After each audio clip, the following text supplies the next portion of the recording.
Bueno, chicos, vamos a terminar el tema con lo que nos falta, ¿vale? Con los puntos 3 y 4. Entonces, los puntos 3 y 4 vamos a hacer una especie de camino hacia la evolución, ¿de acuerdo? Y vamos a empezar por ello en nuestros antepasados, que son los seres unicelulares, ¿de acuerdo? Hace millones de años todos los organismos vivos eran seres unicelulares. ¿Qué ocurrió? Que unos cuantos evolucionaron hacia la pluricelularidad y otros se mantuvieron unicelulares, porque siguen existiendo hoy en día bacterias, protozoos, ¿vale? ¿Problemas de los seres unicelulares? Al estar formados por una sola célula, esa célula tiene que realizar todas las funciones. Como tienen que tomar los alimentos del medio, tienen que vivir en un medio acuoso para poder realizar ese intercambio de sustancias a través de la membrana, y aparte pues, están limitados al tamaño, son seres muy pequeñitos, ¿de acuerdo? Algunos de esos seres, como os digo, evolucionaron hacia la pluricelularidad, ¿de acuerdo? Hay autores que dicen que a medio camino entre los seres unicelulares y los seres pluricelulares están las colonias, ¿de acuerdo? ¿Qué son las colonias? Bueno, pues son un grupo de células iguales que al dividirse permanecen juntas, y sí que en algunas ocasiones se observa cierta división del trabajo, por decirlo de alguna manera, ¿vale? Pero al final son seres individuales. ¿Qué pasa cuando evolucionamos hacia los seres pluricelulares? Bueno, pues que ocurre una diferenciación celular. Algunas de las células se diferencian para dividirse el trabajo. Por ejemplo, en vuestro organismo tenéis células musculares que se encargan de una cosa, células nerviosas que se encargan de otra, células sanguíneas, ¿vale? Células óseas, así hasta 200 tipos diferentes, ¿de acuerdo? Entonces, las características principales de los seres pluricelulares son esa especialización y esa diferenciación que os estoy diciendo de las células, ¿de acuerdo?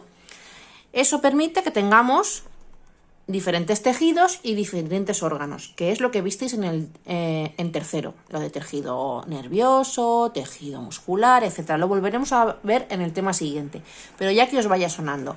Y esos tejidos se pueden agrupar formando órganos. Un tejido son todo células iguales, ¿vale? Tejido muscular, todas las células son iguales y tienen una función. Cuando hablamos de un órgano, hablamos de diferentes tejidos que se agrupan. Por ejemplo, en el corazón. ¿Qué tejidos hay en el corazón? Hay tejido muscular para la contracción, hay tejido nervioso para la inervación, hay tejido sanguíneo, ¿vale?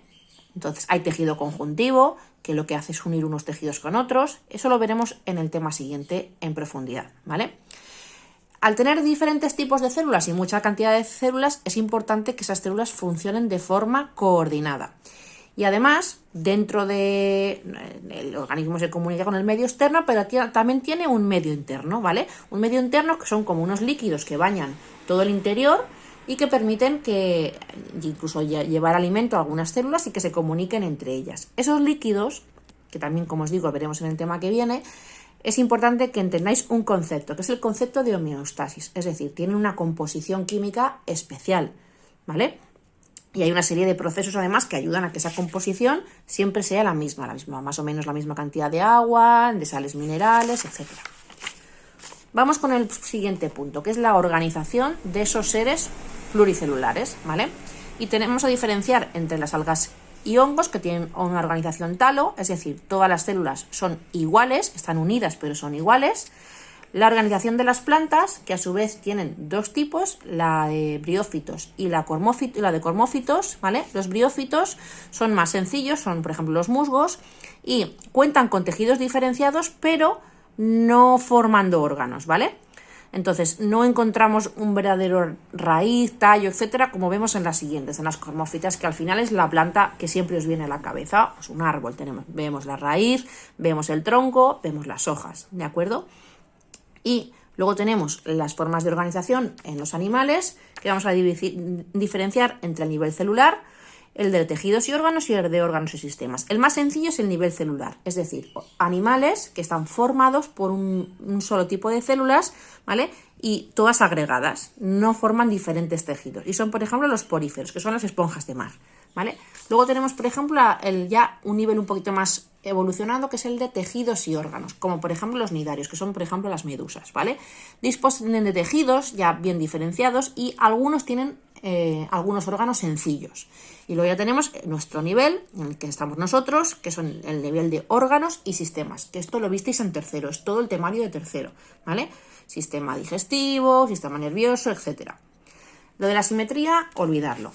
Y vamos con la última parte, ¿vale? Las formas no celulares, veréis. Hasta ahora hemos estado hablando de seres unicelulares, pluricelulares, etc. Pero hay una serie de organismos que algunos autores no consideran seres vivos, que no sabemos muy bien dónde meterlos, por decirlo de alguna manera, ¿vale?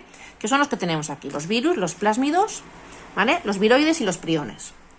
Los virus, que están tanto de moda ahora con el coronavirus, ¿vale? ¿Qué son? Bueno, pues son estructuras, están formadas fundamentalmente por proteína y tienen dentro un ácido nucleico, que puede ser, como tenéis aquí, ARN, virus ARN o virus ADN, ¿vale?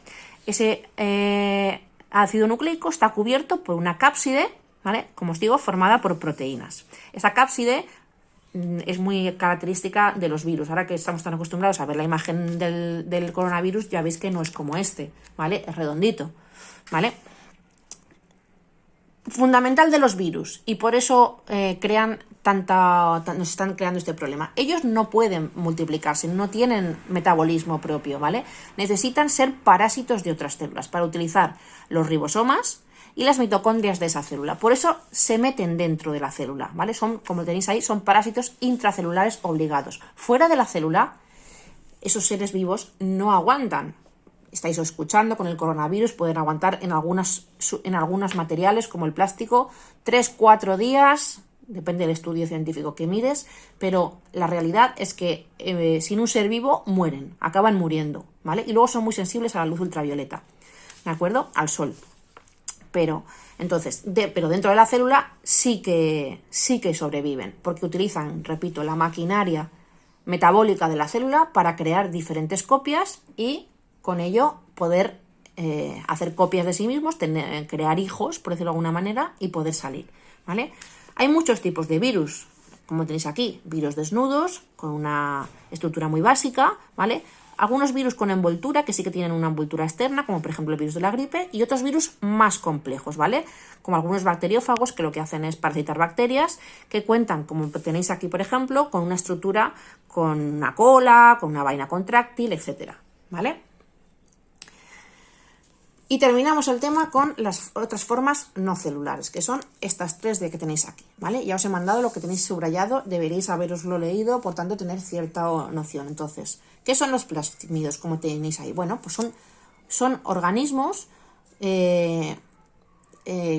formados por una molécula muy pequeñita de ADN, o sea, en realidad son una molécula de ADN que parasita algunas células, ¿vale? Se utilizan en ingeniería genética para conferir incluso resistencia a algunos antibióticos, etc.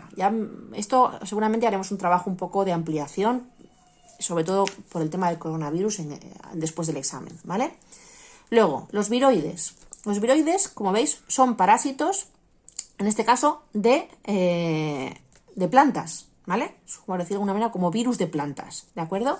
Y luego tenemos los priones. Los priones son proteínas. Son proteínas que en un principio son muy parecidas o son a proteínas que ya tenemos, ¿vale? Se empezaron a poner de moda o a conocerse más por el gran público cuando la enfermedad de las vacas locas o enfermedad de Creutzfeldt-Jakob en las personas, porque provoca enfermedades neurodegenerativas. ¿Qué es lo que hacen? Básicamente, pues lo que ocurre es que al entrar en el organismo provocan que, como una reacción en cadena, una cascada en la que las proteínas que tenemos nosotros de forma normal, ¿vale?, degeneran y se convierten en proteínas alteradas. Y eso produce la enfermedad, ¿de acuerdo? Bueno, con que sepáis eso por ahora es suficiente. Luego, de todas formas, como os digo, después del examen profundizaremos un poquito y veremos alguna enfermedad, como profundizaremos en el coronavirus y veremos un poquito más estas enfermedades. Pero por ahora que tengáis claro qué es cada una de esas estructuras, ¿de acuerdo? Y hasta aquí terminamos el tema 2.